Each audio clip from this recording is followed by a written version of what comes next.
Robin, it's been 3 years since we last spoke. It's your older sister here. I bet you've been feeling down ever since I stole your husband, right? But cheer up. I've got some good news for you, so don't hesitate to keep reading this message. Hello? Goodbye. Hey, I said I've got good news. Listen to me. I'm getting married to a rich boyfriend, so I'll be returning your ex-husband to you.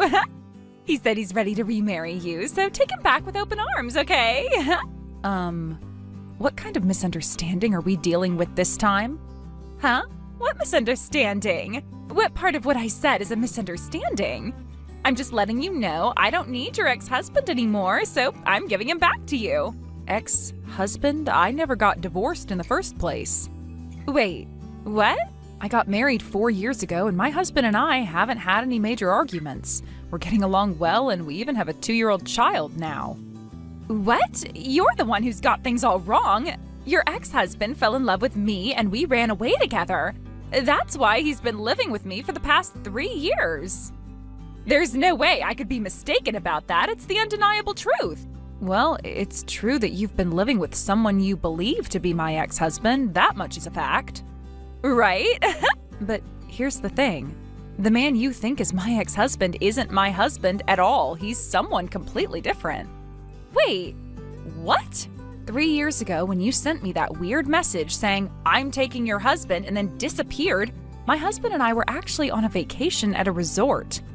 To get more specific, at the exact moment your message came through, my husband and I were strolling hand in hand through a beautiful resort town. What? Ever since then, my husband and I have been living together as usual with no problems in our marriage. So the man you think is my husband has to be someone else entirely. What the heck? Well, if that's the case, you should have contacted me right away. The fact that you didn't means you're lying to cover up the pain of having your husband stolen from you.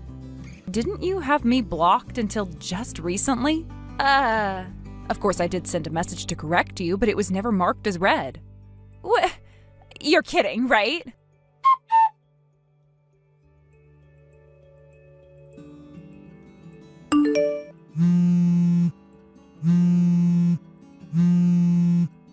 Robin! Hey, what the hell is going on here? Why on earth am I getting served with a demand for compensation? You better explain this to me right now.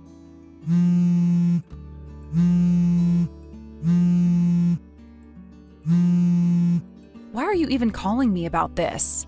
Because you said I didn't actually steal your husband, right? There's no reason for me to be hit with a compensation claim if that's the case. By the sound of it, I'm guessing you received a certified letter, right? So you do know something about this. I'm not directly involved. I've only heard some of the details, that's all. Well, then explain it to me. You know the name of the person filing the claim, don't you? You should have seen it on the letter. Huh? I take it you didn't even bother to carefully check the details before deciding this was my doing and coming after me. The name listed here, it says Miriam? That's right, it's our cousin, Miriam. What? Why would Miriam? She's the one who used to call me Big Sister and looked up to me so much. Why would she be the one filing a claim for compensation against me? You seriously can't figure it out? What the hell is this? What's going on? If you read through the document carefully, it's all explained there, but fine, I'll make it clear for you. The Mark you ran off with, the one you had an affair with, is actually Miriam's ex-husband. What? Miriam said the statute of limitations for filing a claim for compensation hasn't expired yet. Apparently, after you and Mark split, he tried asking Miriam to take him back. That attempt to reconcile was what helped her pinpoint your current location. Of course, she flatly refused to get back together with him, though. No way. You're telling me Miriam and Mark were married? You might not have known this, but Mark, Marcus, Miriam, and I all went to the same university. What? Seriously? Yeah, first Marcus and I started dating. At the time, Miriam intentionally had a bit of interest in Marcus, but when she noticed Mark and started interacting with him, they hit it off and began dating. Eventually, after graduating from university, both couples ended up getting married. And here's where it gets interesting. By pure coincidence, the apartments we moved into after getting married were in the same complex, albeit on different floors. The A apartment complex? Exactly. Building 3 of that complex, though Marcus and I have since moved out. Wait, what was the apartment number again? Marcus and I were in Unit 305 while Miriam and Mark were in 502. That's it. What do you mean? I saw Marcus near the station and decided to follow him, thinking it was the perfect chance to figure out where you were living. The place I ended up following him to was Unit 502. Ah, so you thought you were tailing Marcus, but in reality you were following Mark instead. Now that I think about it, even though I knew your husband's name was Marcus, I guess I convinced myself otherwise while I was getting involved with Mark. Ah, well, sounds like you rewrote your own memories to fit your narrative. Jesse, you have a knack for believing whatever suits you best, don't you? That's not… You totally did, didn't you? Come on, admit it. Fine, whatever. If it's compensation, my rich boyfriend will pay for it anyway.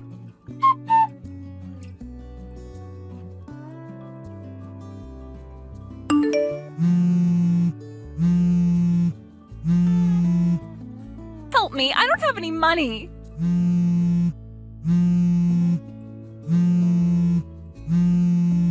Robin, pick up! If this is about money, I'm not lending you any. I haven't even said anything yet. Well, you just said you don't have money, so it's pretty obvious where this conversation is going. Did I hit the nail on the head? Fine. Can you just lend me some money, please?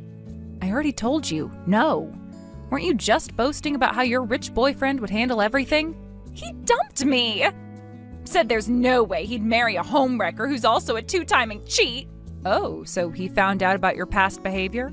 Yeah, his parents had me investigated when he mentioned me to them. Ah, well that makes sense. When a family has money, they have to be careful about people who might target their assets. Especially when it comes to marriage, they're bound to be extra cautious. This isn't the time for you to be analyzing their reasoning. What am I supposed to do now? Figure it out on your own. You're my sister. You're supposed to help me when I'm in trouble. Don't pull the sister card only when it's convenient for you. You got yourself into this mess by going after someone you thought was my husband. Sure, your mistakes didn't directly harm me, but Miriam ended up being the real victim in all of this. Why should I lift a finger to help someone who's done nothing but cause problems? I can't believe this. Oh, and by the way, don't even think about turning to Mom and Dad for help. What? They were furious about what you did 3 years ago. Your little escapade ruined their relationship with Uncle and Aunt, the parents of Miriam. At this point, they barely tolerate the fact that I still keep in touch with Miriam. No way! That's how bad it got. In fact, Mom and Dad wanted me to tell you something. They don't consider you their daughter anymore. They don't want to see your face ever again. And they've officially disowned you. You can't be serious! Oh, I'm completely serious. Also, they've moved, so if you're thinking of showing up at the old house, don't bother. Some strangers are living there now. Nobody's going to help me. What am I supposed to do now?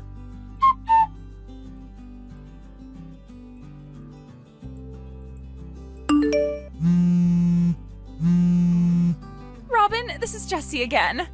You can't just abandon me like this. You know I made mistakes, but I'm still your sister. Doesn't that mean anything to you?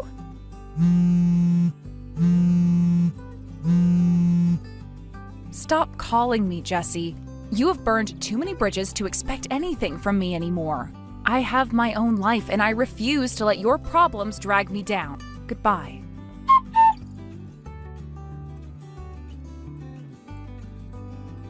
Since it seemed like Jessie's messages were going to drag on endlessly with no sign of stopping or any real conclusion in sight, I finally decided that it was time to stop replying altogether. The endless stream of messages was getting more and more overwhelming, and the conversation isn't going anywhere. There was no sense in continuing to engage in a dialogue that seemed to be going in circles, especially when I felt like my responses weren't really making a difference. I had hoped that at some point things would calm down and she would figure it out on her own, but it was becoming increasingly clear that the situation was more complicated than I had initially thought. I had always been there for Jessie, or at least I thought I had been. We had been friends for a long time, and I'd seen her go through her fair share of ups and downs. She was the type of person who would always get herself into some kind of mess, yet somehow managed to get out of it with little more than a scratch. But this time, it felt different. This time, there was a sense of helplessness, a feeling that things were spiraling beyond her control. I didn't know how to help her anymore, especially when it seemed like nothing I said was having any real impact. She was determined to make her own choices, for better or worse, and maybe the best thing I could do for her was give her the space to figure things out on her own. So in a moment of frustration, I made the decision to stop responding and just leave her messages on read. It wasn't a decision I made lightly, and it carried with it a sense of guilt that I couldn't shake. I had always been the one to listen, to offer advice when she needed it, and to try to steer her in the right direction. But now, I wasn't sure if anything I said would make a difference. It was as though Jessie was caught up in a whirlwind of emotions and confusions that I couldn't untangle. She seemed to be stuck in a cycle of decisions that weren't leading her anywhere good, and I wasn't sure how much more I could help her when it felt like I was just another voice in the noise. Maybe, I thought, she just needed space to process everything and figure things out on her own. But as I would soon find out, leaving her on read didn't mean the end of the conversation. In the days that followed, Jessie's messages continued to flood my phone, each one seemingly more urgent and frantic than the last. It was as if she couldn't stop herself from updating me about her every move, every thought, and every new twist in the strange and chaotic story of her life. Even though I had stopped responding, it seemed like she was still looking for someone, anyone, to witness her drama, her frustrations, and her triumphs, no matter how small they seemed. The more I read, the more I began to feel like I was watching her unravel bit by bit. It wasn't just about the things she was saying anymore, it was about the way she was saying them. Her messages were no longer full of excitement and optimism about her new life in New York City. Instead, they became desperate, confused, and full of regret. Jessie, the girl that had once been so confident and fearless, was now showing a side of herself that was vulnerable and uncertain. She was trying to hold it together, but it was becoming increasingly difficult. At first, her messages had seemed harmless enough. She was just telling me about her new adventure in the city, her excitement about leaving her small hometown behind, and the promises of new opportunities and experiences.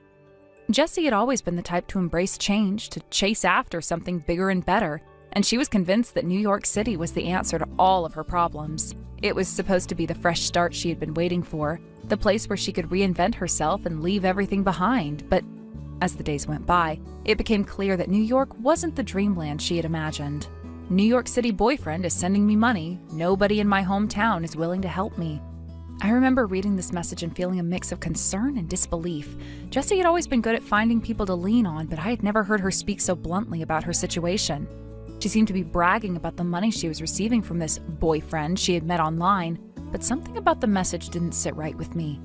It felt like she was depending on this stranger in a way that seemed dangerous and reckless, as though she was putting all her faith in someone she barely knew just because he was offering her financial support. The fact that she was so quick to turn to this guy for help instead of trying to rely on herself made me uneasy. It also made me think about the larger picture. Jessie had always been the type to expect people to come to her rescue to offer help when she needed it. It was a pattern that I had noticed over the years, and it was clear that this situation wasn't an isolated incident. There had been countless times in the past when Jessie had found herself in trouble and expected others to bail her out. But now, it seemed like she was trying to solve her problems by relying on someone who was, for all intents and purposes, a complete stranger. It was a risky move, one that I didn't think she fully understood.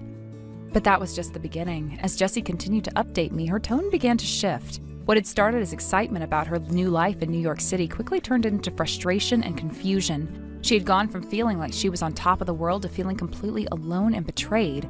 Guys in New York City are so cold. As soon as I went out of my way to meet him, he completely ghosted me. Reading this, I couldn't help but feel sorry for her. Jessie had been so excited to meet this guy, convinced that he was going to be the one to make her feel welcome in the city, to show her the ropes and help her navigate this new chapter of her life. But instead, he had completely shut her out. It wasn't just that he didn't respond to her messages or calls, it was that he had gone silent entirely. She had gone out of her way to meet him, and in return, he had disappeared. It wasn't just a rejection, it felt like an abandonment.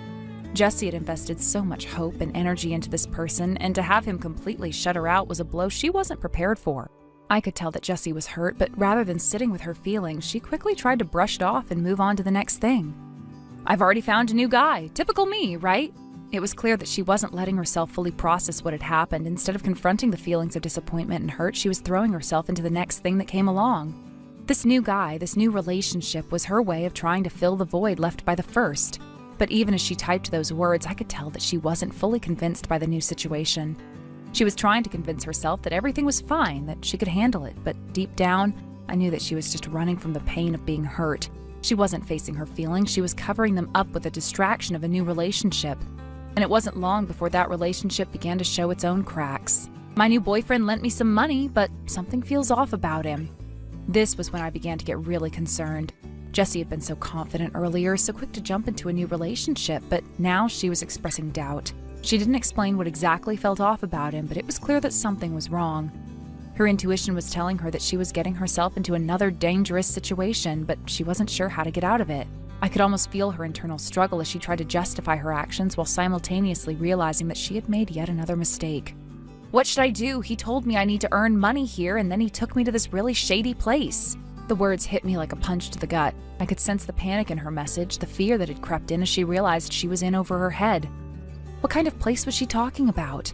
What did this guy want from her? Why had she ended up in a situation where she was being asked to earn money in a shady place? It was all too much, and I couldn't help but wonder how she had gotten here. How had she gone from being a girl with dreams of a fresh start in New York to someone caught in a dangerous situation like this? This is so bad. Her brief, desperate message left no room for doubt. Jessie knew that she was in trouble, but she didn't know how to escape. It was clear that she was stuck, unsure of what to do or who to turn to. She had gone down this path before, but this time it felt different. The stakes were higher, and there was no safety net. Please help me. That was the last message I received from her. I sat there for a long time after reading it, the weight of her words sinking in. I couldn't help but feel a deep sense of worry for her.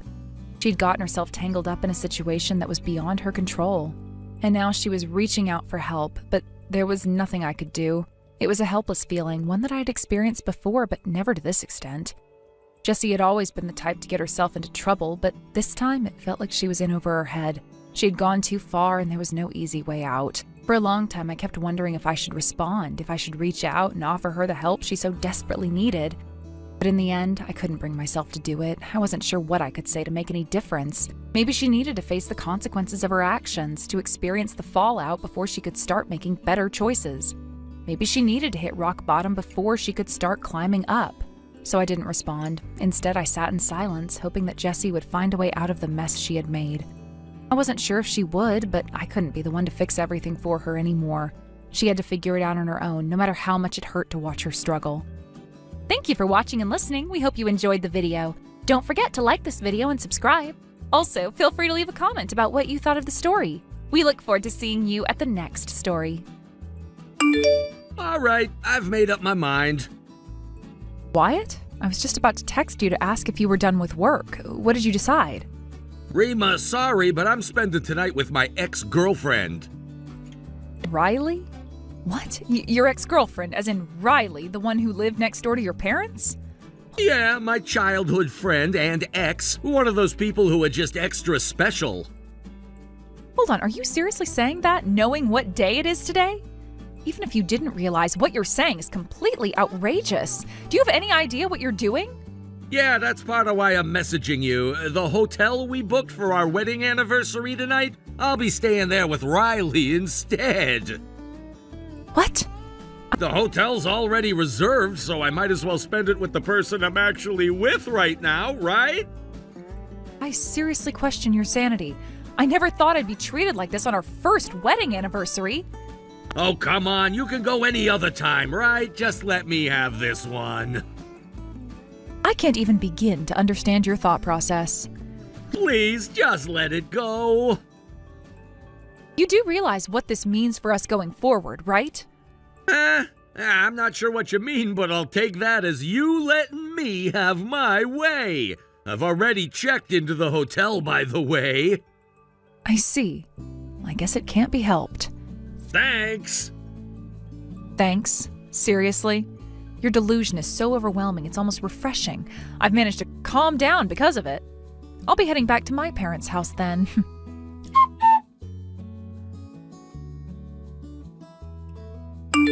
I knew it. He's involved with her. What? It feels like my years of trust and complacency have been used against me, and I am furious. Jennifer, calm down. Are you saying the private investigator you hired has reported back? Yes. So it was her after all? Yes, it was her. I can't forgive this.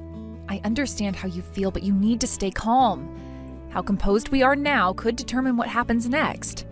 Yes, I'll do my best to calm down. Jennifer, I know it's hard to stay calm right now, but I have some urgent additional information. What is it? Are you alone right now? Yes, my husband is away on a company trip, so I'm alone tonight. Understood. Is this about Wyatt? Was there something about him in the investigator's report? A little, yes. Some details about him came up as a byproduct of the investigation I requested. Wyatt is my husband's stepson, so he isn't biologically mine, but even so, I couldn't help but feel sickened by what I read. could you share that with me as well? Sure, would you like to come over now? If it's all right, I'll come by in an hour. Got it, I'll get everything ready.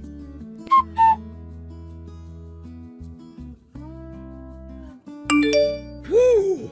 What an amazing night! Chemistry really is important, huh? I'm sleep deprived but completely satisfied. Morning coffee with someone you connect with is unbeatable. You're actually saying that to me? Your wife? What? The fact that that's your response, you're beyond saving. Huh? Anyway, no time to waste. She's asking for a round 2, so I'll catch up with you later. Oh, by the way, I extended the stay. I'll be back in a week. A week? What about work? Who cares about that? Just tell him I'm sick or something. Do it yourself. I'm not doing it for you. Later! He is hopeless.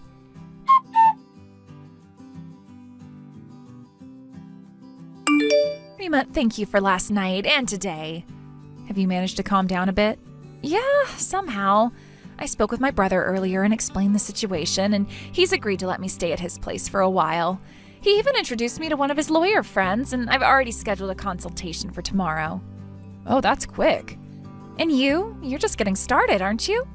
Yeah, first I need to start gathering evidence. We only found out about Wyatt's cheating last night, and while the investigation report you commissioned suggests their relationship has been going on for some time, if I'm going to move forward with the divorce, I need a solid final blow, something irrefutable. Also, I'll need to coordinate with how you're proceeding. You're right. We need to stay on the same page here. If you'd like, I can refer you to the private investigator I used. Since it's someone my brother knows, they're willing to give a bit of a discount. Really? Oh, that would be a huge help. All right, I'll pass your contact information to them. Thank you so much. What about you? What are you going to do next? Well, Wyatt will probably waltz back in like nothing happened, but you can't just go on like that, right? Are you going back to your parents' house for now? Yes, that's the plan. My workplace will be farther away, but fortunately, my job can be done remotely.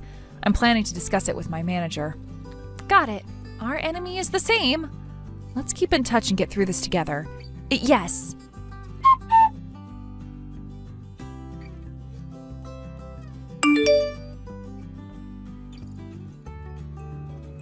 Hey, Rima! Huh? What?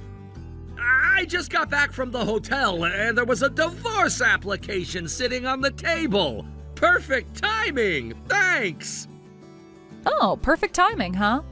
Yeah, Riley and I, after spending an entire week at the hotel, coming together again and again, how should I say this? The thought of us returning to separate lives now just feels so sad. Riley feels the same way, and honestly, I feel bad for you, but I've decided to finalize the divorce as soon as possible. With that resolve, Riley and I came home together, and there it was, a divorce application with your name already filled in. All your stuff was packed up and gone too. And now that I think about it, you said you were going to your parents. You even took care of the moving process for me. Thanks to you, Riley and I can start living together today. Oh, is that so? Seriously, thank you. I'm really grateful. Truly, I mean it. Is that so? I'm gonna be so happy with Riley. Is that so? I'm heading out now to file the divorce papers and the marriage application at the same time. The level of delusion you've reached is truly astounding.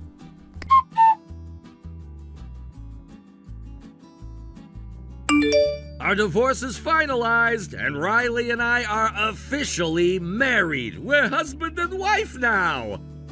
Congratulations. We're heading straight off to our honeymoon. Oh, so you're not coming back home? Nah, Riley wanted to go to this resort, so we'll be there for about a week. Another week, huh? Not that it's any of my business now, but have you informed your company about your absence? Yeah, can you handle that for me again? No, do it yourself. I have no obligation to do that anymore. Once we get to the resort, we're heading straight to the mixed outdoor hot spring.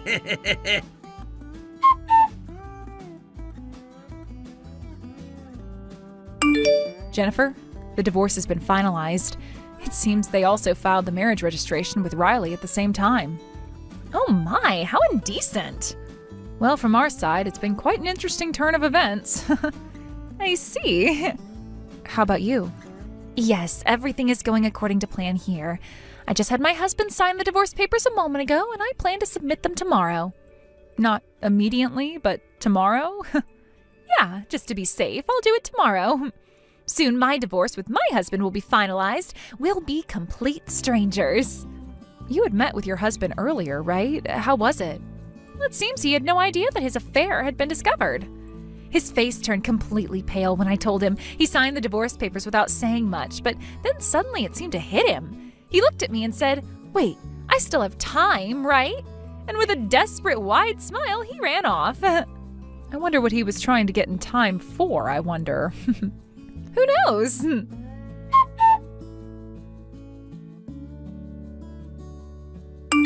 What the hell? Could this really be happening? I wish it weren't true. What now? Riley and Dad have been seeing each other, and it seems Riley actually considers Dad as her main partner, and Dad is seriously in love with Riley too.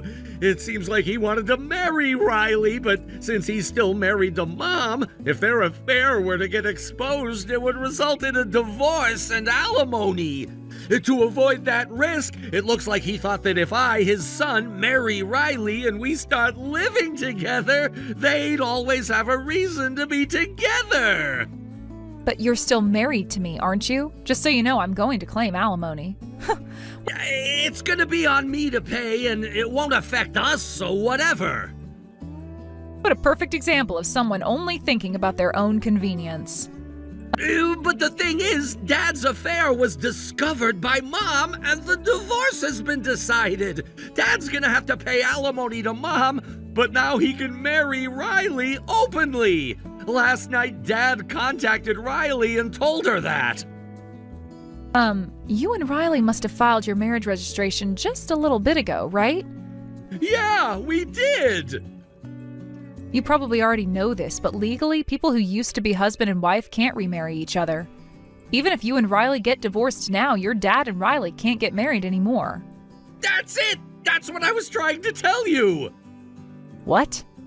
Dad showed up at our honeymoon resort, and just now in our hotel room there was total chaos. Dad was shouting at me, "Why did you file the marriage papers with such timing? Now we can't get married!" He started hitting me, and Riley started kicking me and screaming. They both just tore into me. Then they both got all fired up saying, "But our love won't change." And before I knew it, Dad and Riley were about to, right in front of me. Oh my. I couldn't bear to watch anymore, so I grabbed my stuff and fled the resort. Wow. It's turned into a full-blown mess, hasn't it? What am I supposed to do now? Don't ask me. What? We've already divorced. Don't drag me into this.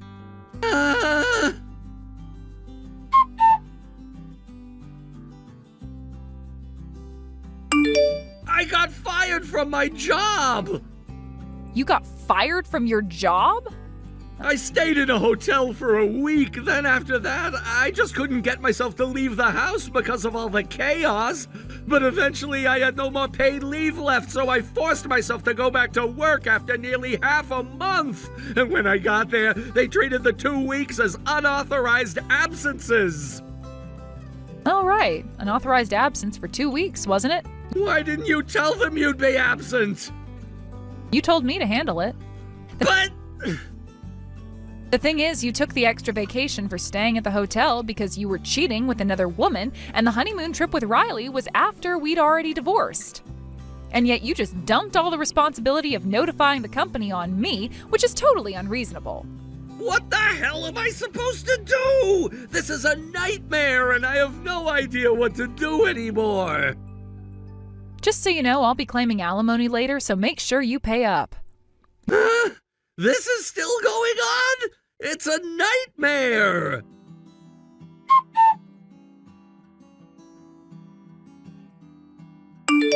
This is my fault. I should have made sure to take care of everything. You're just realizing that now? What do you mean? It's just like you said the other day. All of this started because of the mess you created. You thought you could get away with everything, but now that things have spiraled, you're blaming everything on bad luck and timing.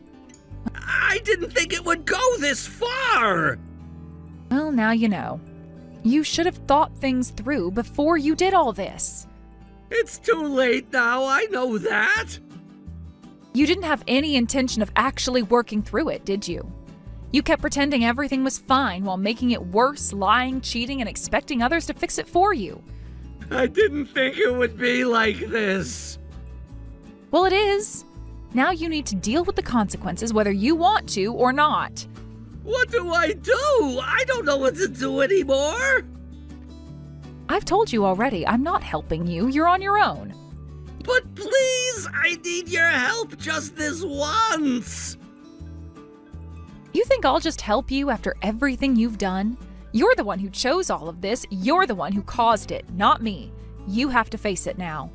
Please, I just don't know what to do. I'm so lost and everything is falling apart. You should have thought about that before.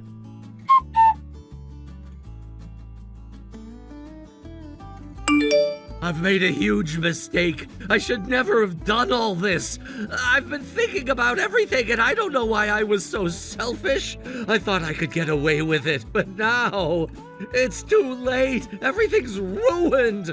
I hurt so many people. I hurt you. I hurt Riley. I hurt Mom. I can't take back what I've done. What do you want me to say? You've already made your choices. Now you have to live with them. But I don't know how. I don't know what to do anymore. You'll figure it out.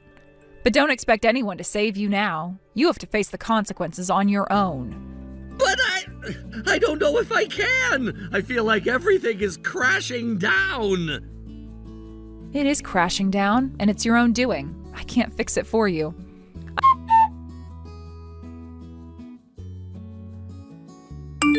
Please, just listen. I know I messed up and I don't deserve forgiveness, but I don't know what else to do. I need to fix things.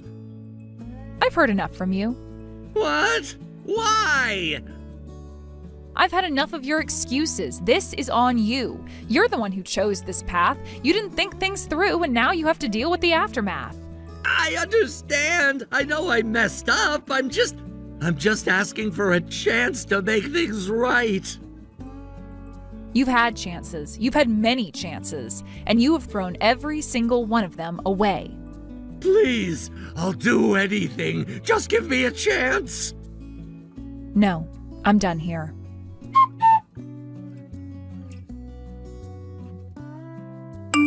While the person in question was still wallowing in their despair, I took it upon myself to push things forward, ensuring that the alimony was settled in full, and in one lump sum, no less. I wasn't going to allow any of this to drag on longer than necessary. There was no point in delaying something that needed to be resolved quickly, especially when it came to such an important issue. Time was of the essence, and I wasn't going to let him waste any more of it, nor allow his emotional state to get in the way of practical matters. It had already been a long, drawn-out situation. We couldn't afford to continue like that, caught in limbo. Naturally, I didn't forget about Riley, the one who had caused all of this in the first place, the affair partner. She was no less responsible for the mess than Wyatt, and I made sure she was billed for her part as well. It was the least I could do. After all, she had contributed to the ruin of not just a marriage, but a family, and I wasn't about to let that slide without making sure she faced the consequences. The situation might have been difficult, but it was not going to be a free pass for anyone involved. Riley, in particular, seemed to think that her involvement was somewhat excusable, but I wasn't about to let her think she could escape her share of the blame so easily. I had to remind myself that while I was within my rights to demand this from them, I was still dealing with a family dynamic that was much more complicated than I would have liked. Family, no matter how flawed, always seemed to pull you back in, even when you had long since accepted the fact that you were better off without them. But in this case, there was no escaping what needed to be done. The financial aspects of it all had to be handled, and handled quickly. So I set about ensuring everything was squared away. The last thing I needed was for them to try and drag things out even longer, especially now that the damage had been done. Looking at my stepfather, who was now in the unfortunate position of being a tragic figure unable to legally marry, and Riley, it became clear that they both viewed everything that was happening as a little more than a storyline, a way to bolster the image of their relationship. To them, every part of their ordeal, from the betrayal to the eventual separation, seemed to be just another piece of drama to help cement their connection. I began to notice how they behaved, how everything that unfolded between them seemed to be viewed through the lens of a script they were following. There was no real sense of remorse or reflection, only an eagerness to move on and pretend as though everything was going according to plan. It was as though their entire relationship had been nothing more than a performance, and this unfortunate mess they had created was simply a chapter they could easily brush aside. They seemed to take it all in stride, as though it was something expected, something that only added flavor to their story. I could almost see them as characters in a soap opera, playing their parts, believing that everything that happened was somehow meant to be. It was an unsettling thought, but the more I thought about it, the more I realized it made sense. This was how they processed everything: the betrayal, the lies, the heartache. It was all part of some narrative they had built for themselves, a story where they were the central figures and everyone else was simply an extra in the background. I almost wondered if they were able to block out the emotional and moral implications of what they had done, or if they truly believed they had done nothing wrong. Their emotions, however, didn't seem to run deep. There was no real regret, no true understanding of the harm they had caused. From what I gathered, they didn't seem to realize how everything they had done had affected not just Wyatt's family, but the wider network of people who had known them. They had become so absorbed in their little world that they were blind to the pain they'd inflicted. There were people who had once looked up to them, people who had cared about them, and they had shattered those relationships with their actions. But neither of them seemed to have any awareness of the damage they had done. All they cared about was each other, their newly formed bond, and how they could present themselves as the victims of a cruel twist of fate. They were blind to everything else. Still, even though their perception of it all was rather self-serving, they managed to settle their debts. Riley and Wyatt both, paying the alimony in full and in one lump sum. I was somewhat surprised at how quickly it was done, but I suppose it was to be expected when there was little to no resistance from either of them. They had no intention of making things more difficult than they needed to be, not when they were so focused on their new lives.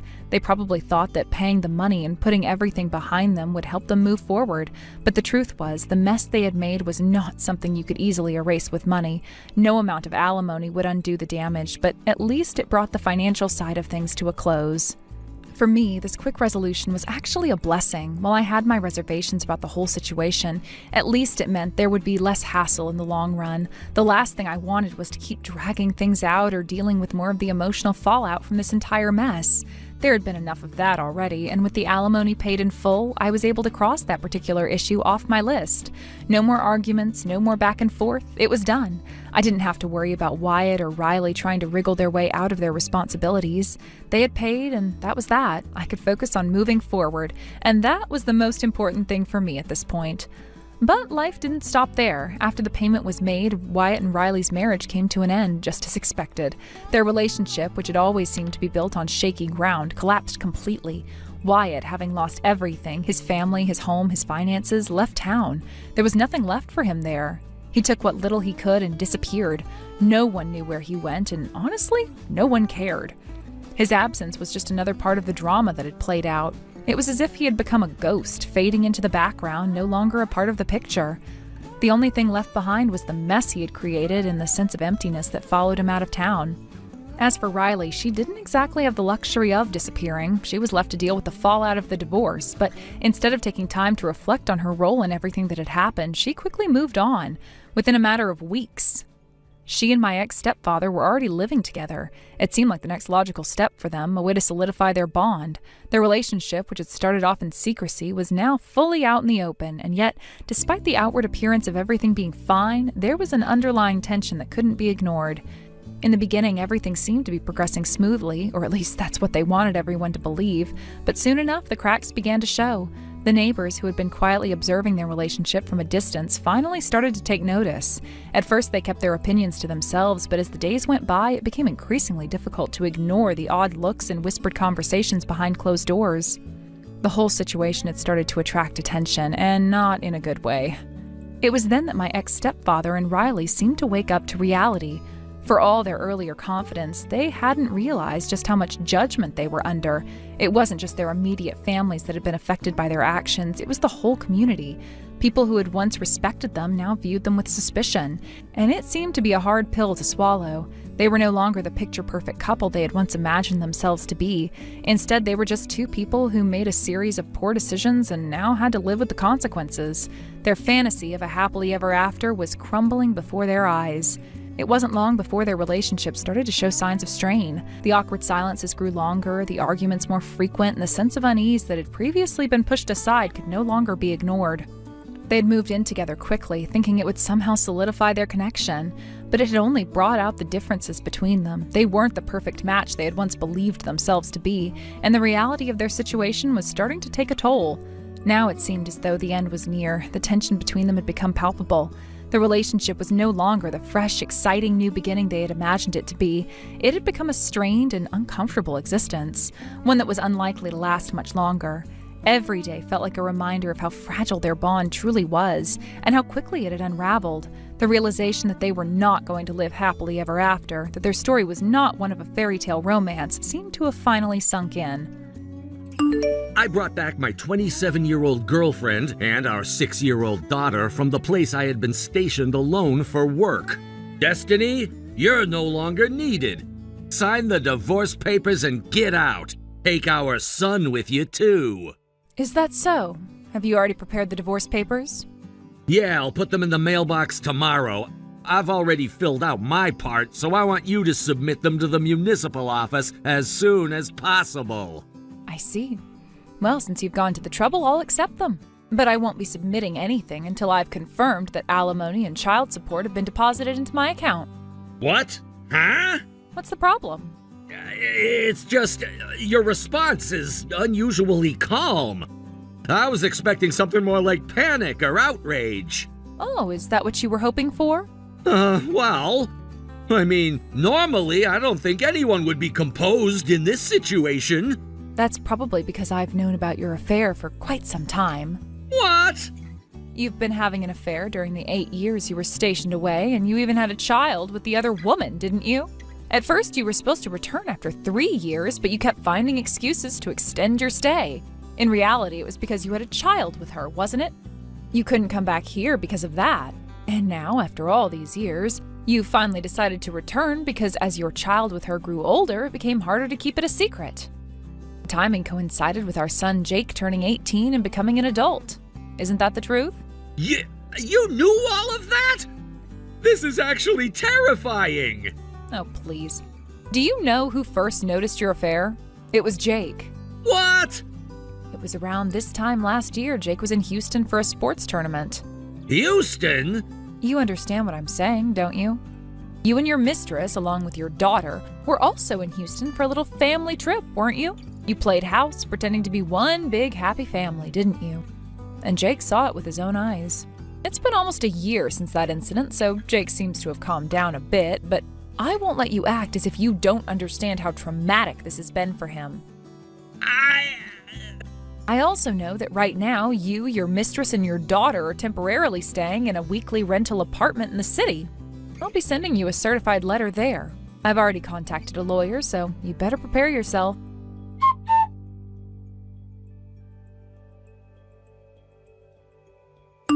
Destiny, I received the certified letter.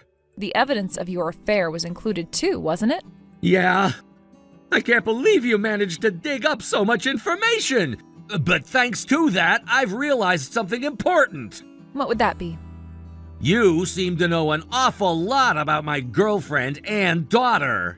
Well, of course. Since I'm preparing for a divorce on the grounds of infidelity, I had to thoroughly gather evidence to prove your responsibility. If you know that much, it means you hired a private investigator or something, right? That's right. Given the distance to where you were stationed, it was the only practical option. I knew it! In that case, the investigation fees you used will be deducted from the alimony I owe! Excuse me? The money you used for that must have come from what I earned through my work, right? As a stay-at-home wife, you don't have your own income. Since you used my money without permission, it's only fair that you pay me back. I'm not a stay-at-home wife anymore, though. What? Right now, Jake is sitting next to me and reading your messages. He's saying, Dad really doesn't know anything, does he? What's that supposed to mean? You remember how Jake sent you a link to an online bookstore the other day? Yeah, I remember. It was for some novel, right? That novel is my source of income. Wait, what?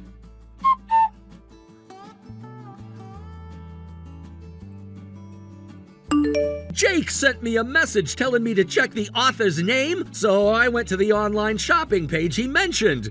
And there it was! The author's name was your old last name, Destiny! When Jake entered middle school, I submitted a novel to a competition just for fun. To my surprise, it ended up winning an award. I decided to use my maiden name as a pen name to separate it from my real identity. It was a spur-of-the-moment decision, and I've just continued writing under that name ever since. Thought I'd told you about how it eventually brought in enough royalties to live comfortably. Did I not mention it before? Wait, seriously? I'm pretty sure I even handled all the paperwork about our tax and dependency status at the time. Did you forget? What? Anyway, that's the situation. So no, I'm not a full-time housewife. And just so you know, the cost of hiring the private investigator, I covered it entirely with my own money.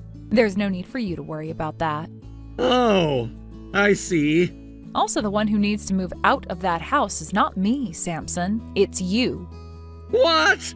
You seem to have forgotten, but this house originally belonged to my parents. When my father passed away 2 years ago, I inherited it.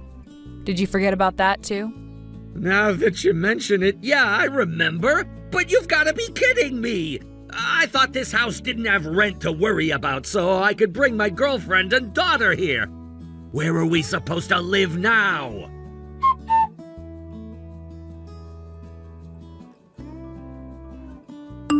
Hey, Destiny! I can kind of understand the alimony. Both my girlfriend and I were already prepared to pay that.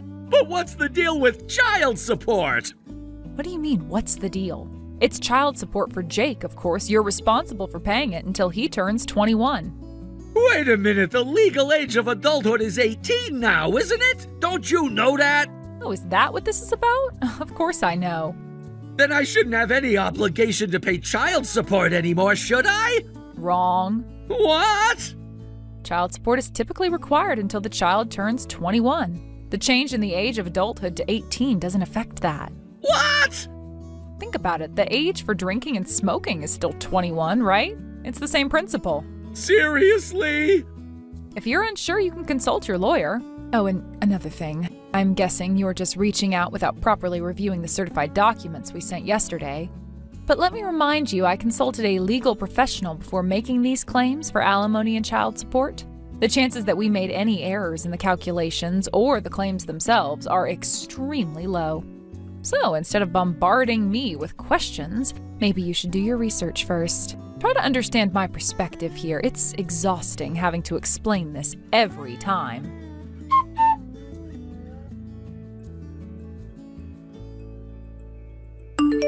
Destiny, about Jake's child support. It's only for 2 years, right? Can't you cut me some slack? What? If it's only 2 years, then pay up properly. No, it's not like that. Look, I have a daughter now. She's gonna need a lot of money as she grows up. Let me guess, you're saying you didn't prepare for Jake's child support because you wrongly assumed it wouldn't be required, right? And for the record, the child support isn't for me, it's for Jake. He said if my father can't even fulfill basic parental responsibilities, then I'll make sure to get what's due. So that's his stance on the matter. What? I respect Jake's decision on this. But seriously, I'm strapped for cash and paying it all at once? Figure it out yourself. I don't trust you. At least let me pay in monthly installments. Come on.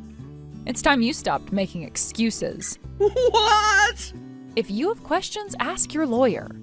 If you have any requests, communicate them through your lawyer. Destiny! I'm not going to block you because of Jake, but as a general rule, I'd prefer all communication to go through my lawyer. Wait, hold on! Bye. Destiny!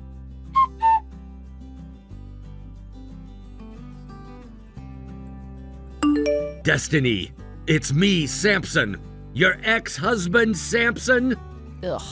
I expected that reaction, but please just hear me out. This is really important.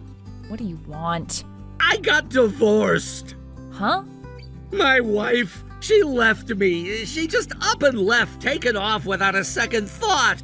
Said she couldn't see a bright future for our marriage anymore. She even left our daughter behind with me. Oh, I see. Let me guess. You dumped all the housework and childcare responsibilities on her, didn't you? What? How did you... Just a hunch. I figured you hadn't changed, and it looks like I was right. Oh man, I knew it! You're the only one who really understands me. Let's get married. You're still living in that house, right? I'll bring my daughter over tonight and you can become her new mother. I'm already remarried. What? Yes, my husband is a fellow novelist, someone my age. I've also moved out of that house. I live in his apartment now. As for the house you're referring to, Jake and his wife are the ones living there since they got married. Jake got married? Why didn't anyone tell me? Jake suggested I wait and surprise you with the news. He's right here next to me, actually. What? Jake and his wife are visiting me right now. When Jake heard about you still pestering me, he joked that it's better to come clean about my marriage. He thought keeping it a secret might backfire somehow. What the hell? Oh, and one more thing. Don't even think about reaching out to Jake for help. He doesn't see you as his father and would call the police on you in seconds. The police? Anyway, I think we're done here. You've said what you needed to say, right? Goodbye. Wait, hold on. What am I supposed to do? How do I even raise a teenage daughter? I have no idea how to deal with her. Do you have any advice? She's in such a difficult phase right now, and the house, it's falling apart. I mean, it's a complete mess, and I don't know how to keep up with cleaning and everything.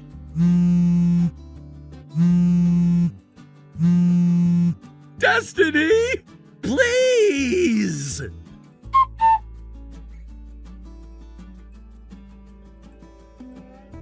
Samson's tendency to completely abandon household responsibilities, leaving them all on my shoulders, wasn't something that started after our divorce. It's something that happened consistently throughout our marriage. From the moment we said our vows, it became a pattern, one that would continue throughout our time together. There was never any real effort on his part to share the workload of housework or parenting.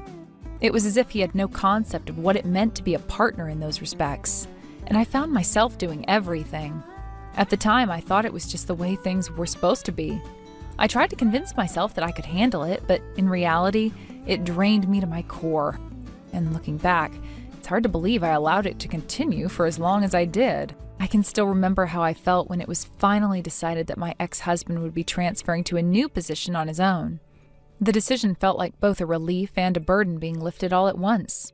It was like the weight of the world had been taken off my shoulders, and I was finally going to be free. I distinctly remember thinking, I'm finally going to be free of the big child that I've been living with for so long. It's almost embarrassing to admit that now, but at the time, that thought brought me a sense of clarity. It was the first time in years that I didn't feel as if I was carrying the weight of everything by myself. I felt like I could breathe again. That moment was so important to me because it was the breaking point, the realization that I could no longer continue on that path. I had been overwhelmed for so long, trying to juggle the demands of our marriage, the household, and the kids while feeling utterly alone. I had been living with a man who, no matter how much I gave, would never be able to contribute equally. His inability to understand or care about what I was going through was heartbreaking. The moment he left, I could finally breathe, but it also marked the beginning of the end of our relationship.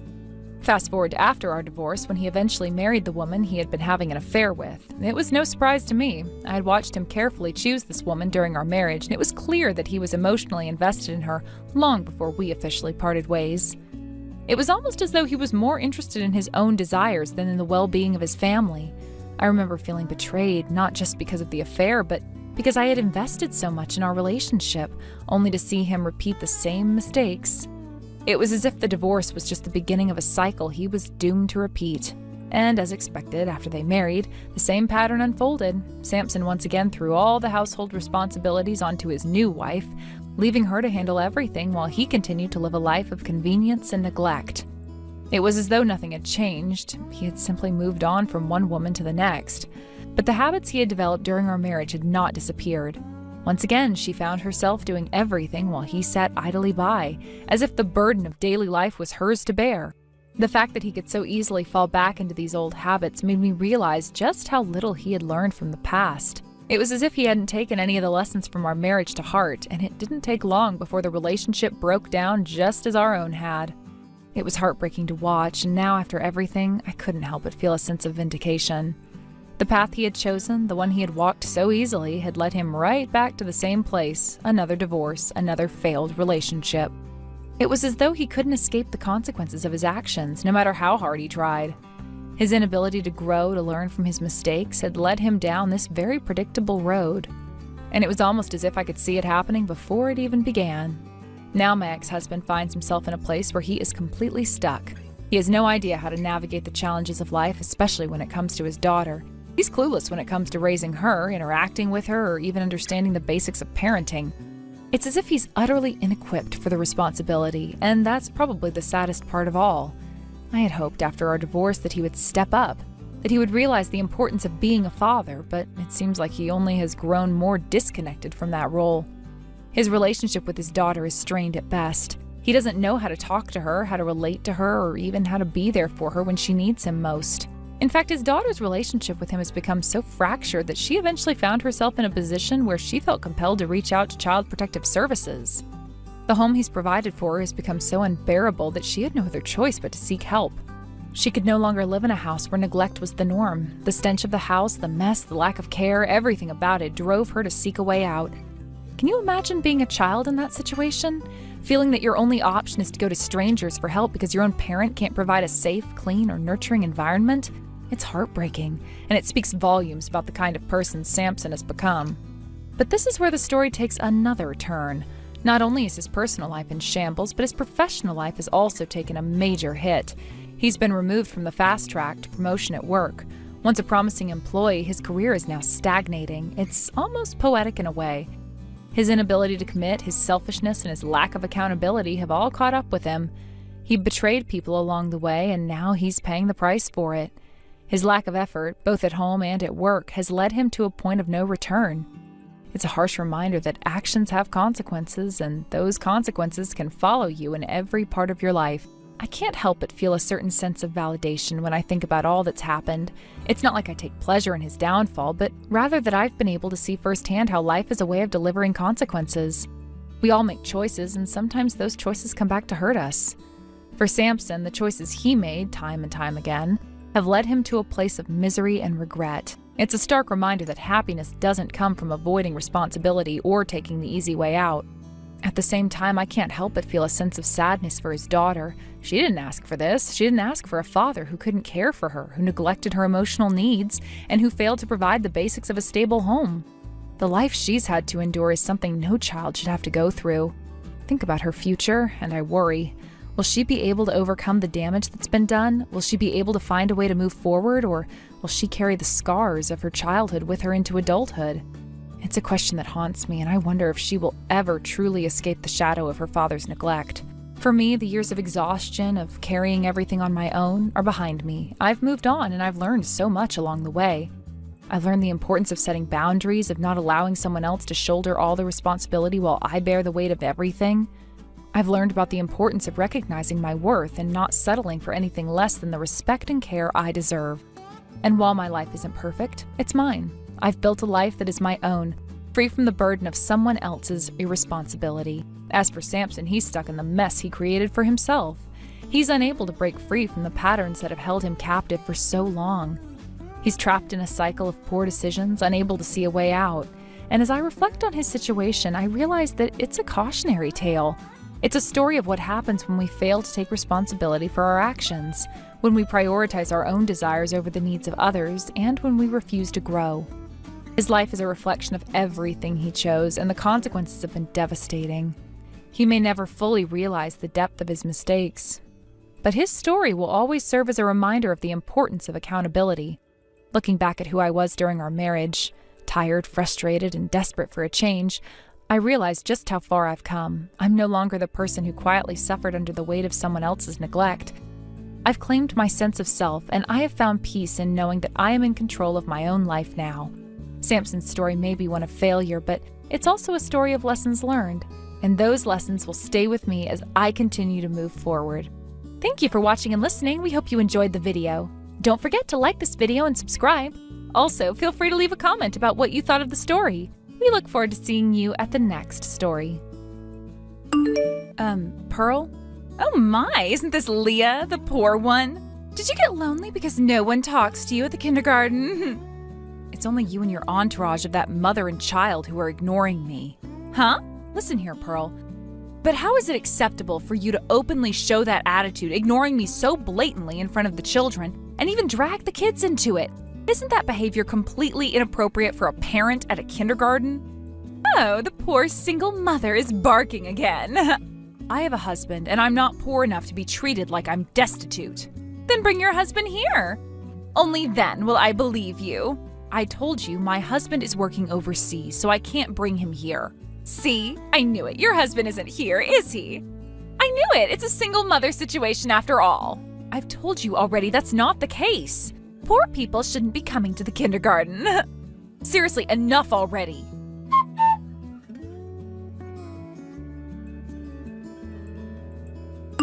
Grandpa, the friends at kindergarten didn't talk to me again. They said poor people shouldn't come to kindergarten.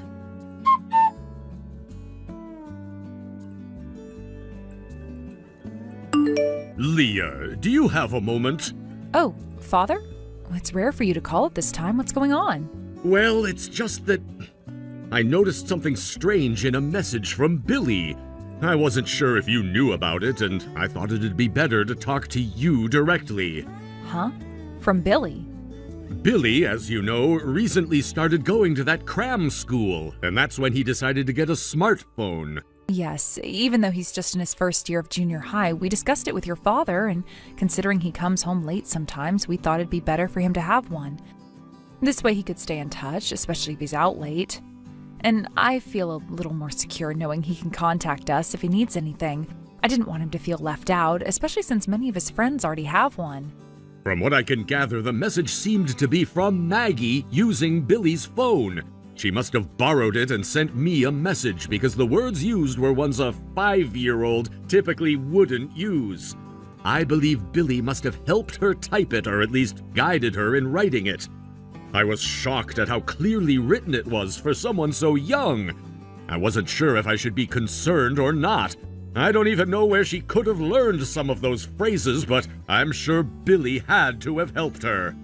Now that you mention it, on the very first day Billy had his smartphone, Maggie kept running after him saying, "I want to use my brother's phone too." Did she get to borrow it from him? What did you receive in the message? What exactly did she say? Well, it was this. Grandpa, my friends at kindergarten didn't talk to me again. Poor people shouldn't come to kindergarten. What? This is the exact message that was sent. I haven't edited it in any way. I made sure to read it through several times, and it was definitely the message Billy sent. I'm still trying to make sense of it.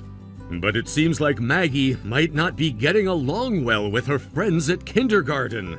She must be feeling left out or hurt in some way. As for the mention of poor people, I'm not sure how that came up, and I'm definitely confused about it. I'm sorry for making you worry. It seems like Billy's been worried too. I'll talk to him about it properly later. I really need to understand what's going on with Maggie and why she's been feeling so upset. I'm not sure how to handle this. Yeah, that's probably a good idea. Do you have any idea why this is happening? If you're having trouble with something, I'm here to listen. Don't hesitate to share what you're thinking. Well, actually, I think I could use some advice.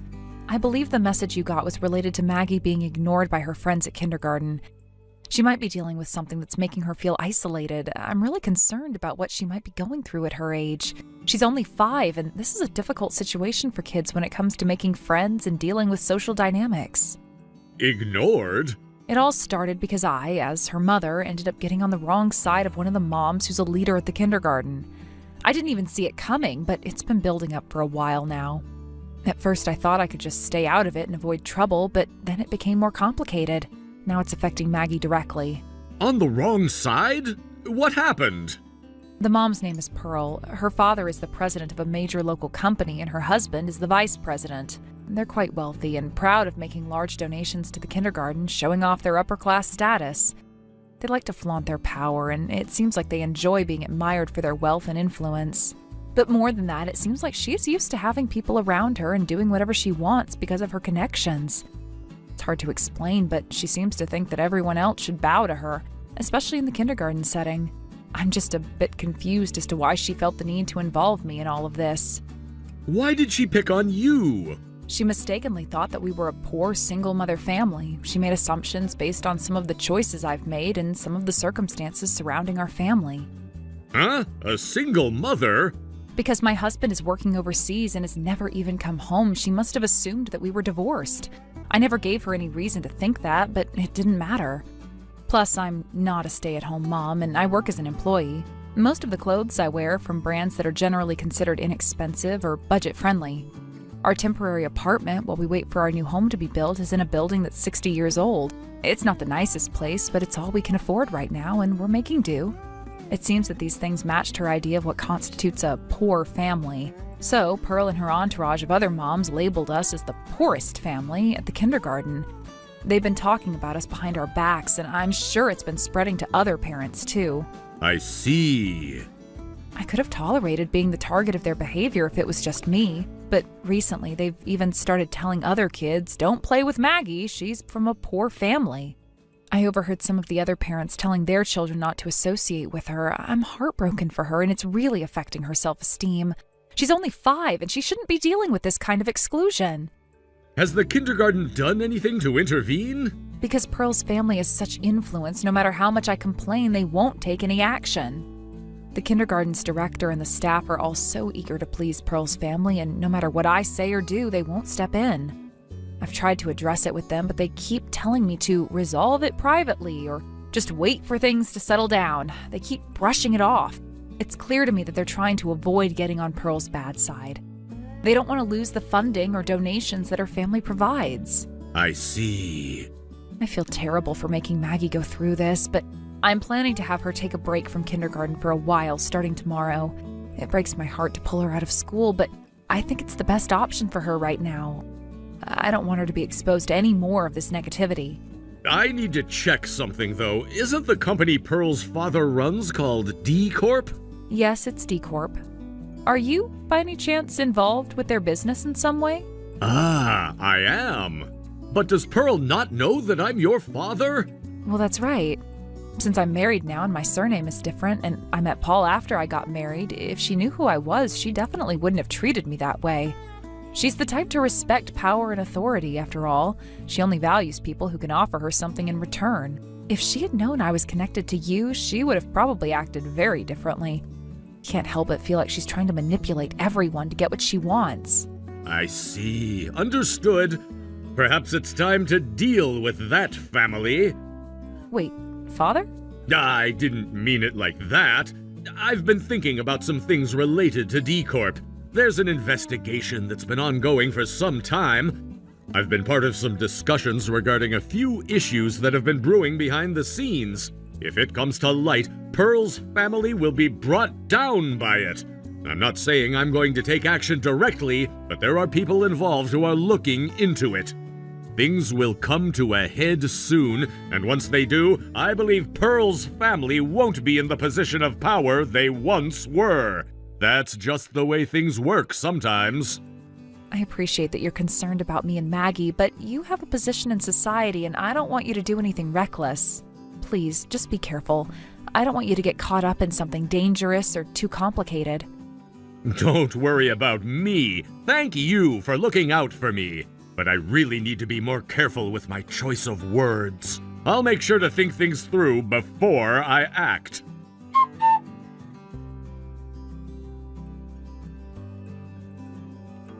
Maggie, it seems like she's taking a break from the kindergarten. I wonder if she's finally starting to understand the reality of the situation. If she has, then it's high time you both left the school and disappeared. Just looking at the two of you, mother and daughter, fills me with disgust. Poor Pearl. What?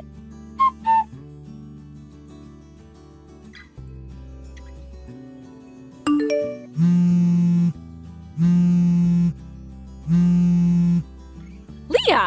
Why didn't you tell me? I just found out that the president of the company, which accounts for 70% of D Corp's sales, is your relative. I only found out recently myself. No, that's not the real surprise. Your father is actually my father's senior from high school and college.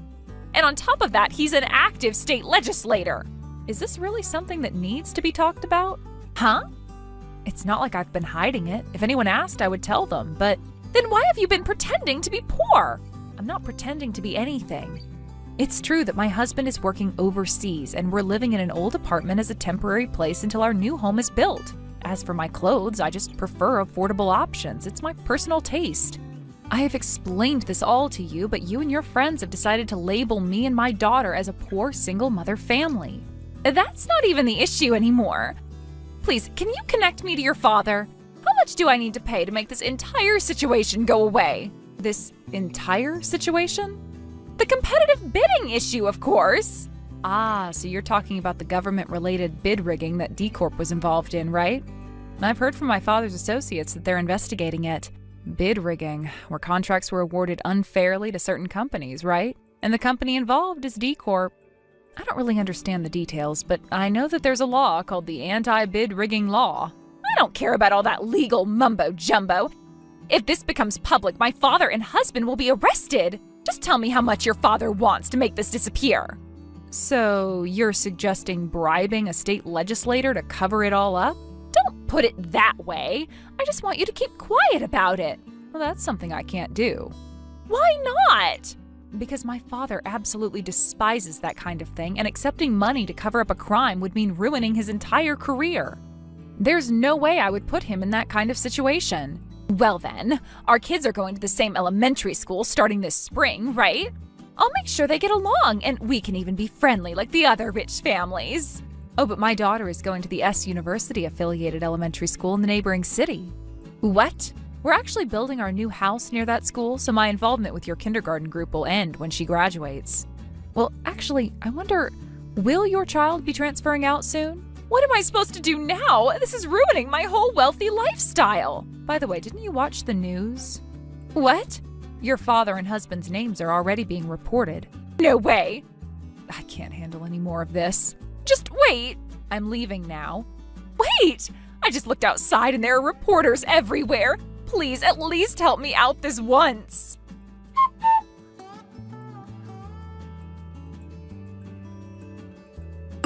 Leah, good morning. Good morning, Father.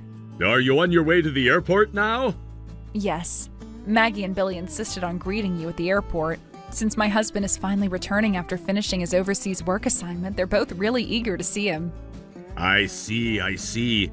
It's good that everything has been resolved by the time you meet him. That's true. Of course, I've already explained the situation to him. I think he was quite worried, but it's a relief that things are calming down. As far as the kindergarten situation goes, things are finally peaceful, which is such a relief. Pearl's group of mothers has quieted down considerably, and it seems like the kids are getting along better now. That's good to hear. Well, leave all the political matters to me. You just focus on being a mother and wife and do your best for the family. Yes, thank you, Father.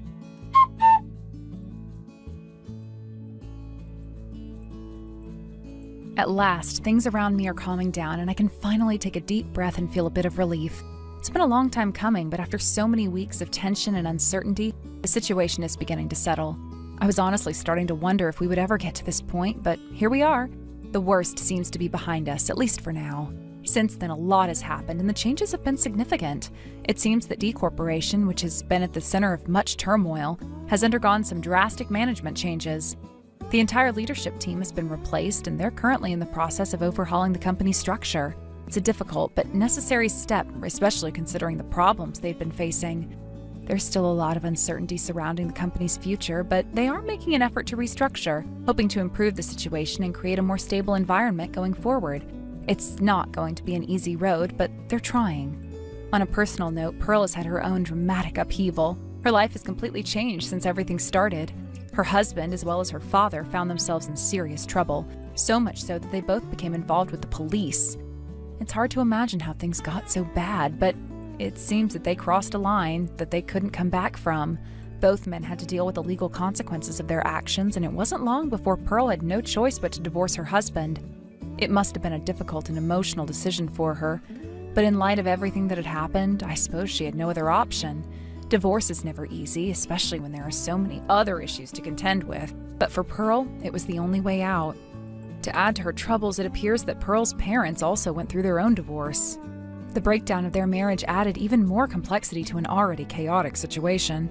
Pearl must have felt like her entire world was falling apart, with family and relationships fracturing around her. Divorce alone is a painful enough experience, but when it involves multiple family members, it becomes even more complicated. She had to deal with the fallout from both her husband and her parents all at once. How overwhelming that must have been, to have everything you once thought was stable suddenly crumble beneath your feet. In the aftermath, Pearl tried to move forward, hoping to start fresh. She packed up and took her mother and child with her as they fled the turmoil of their previous life. They relocated to another area, hoping that a change of scenery would bring a sense of peace and a chance at a new beginning. It was a bold move, one that required courage and strength, but at first it seemed to be working. They found a new place to live, and for a time, things seemed to be improving. Pearl was starting over, and that gave her a sense of hope. However, things quickly became more complicated than they seemed. Pearl couldn't shake the life she had once lived. She had been used to luxury, to the comforts and indulgences that came with her former lifestyle, and it wasn't long before she began trying to recreate that lifestyle despite the fact that she could no longer afford it.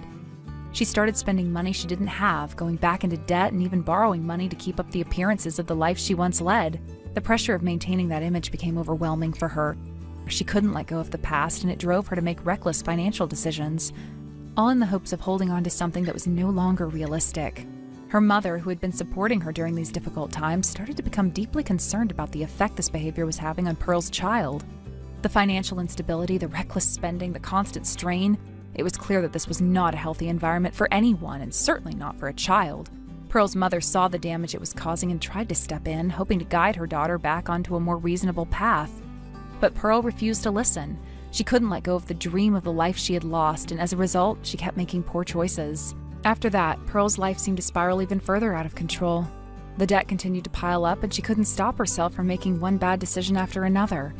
It was at this point she needed to reach out to her old friends, sending out a desperate message to everyone asking for help. She needed someone to save her from the mess she had created, but unfortunately, it seemed like no one was willing to offer that help. She sent out a mass message to her former friends, hoping that someone would step in and support her, but after that message, she completely disappeared. There's been no contact since, and no one knows where she is now. It's like she just vanished. It's a tragic story, one that makes you wonder where things went wrong for her. Pearl was once someone with so much potential, so many opportunities, but somewhere along the way, she lost her way. The pressures of her past, her inability to let go of the life she once had, and her refusal to face the reality of her situation all led her down a path of self-destruction. Now she's gone, and we're left to wonder if she'll ever be able to put the pieces of her life back together. The debt, the broken relationships, the fractured family, can she ever recover from all of that? Or has it all become too much to bear? It's a reminder of how fragile everything can be.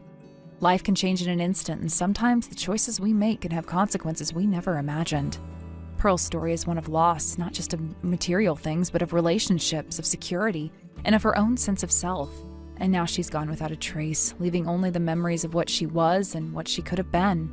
It's heartbreaking, really, and I can't help but wonder if she'll ever find a way to make peace with herself. Perhaps, in some way, she will, or perhaps she's already too far gone. Thank you for watching and listening. We hope you enjoyed the video. Don't forget to like this video and subscribe.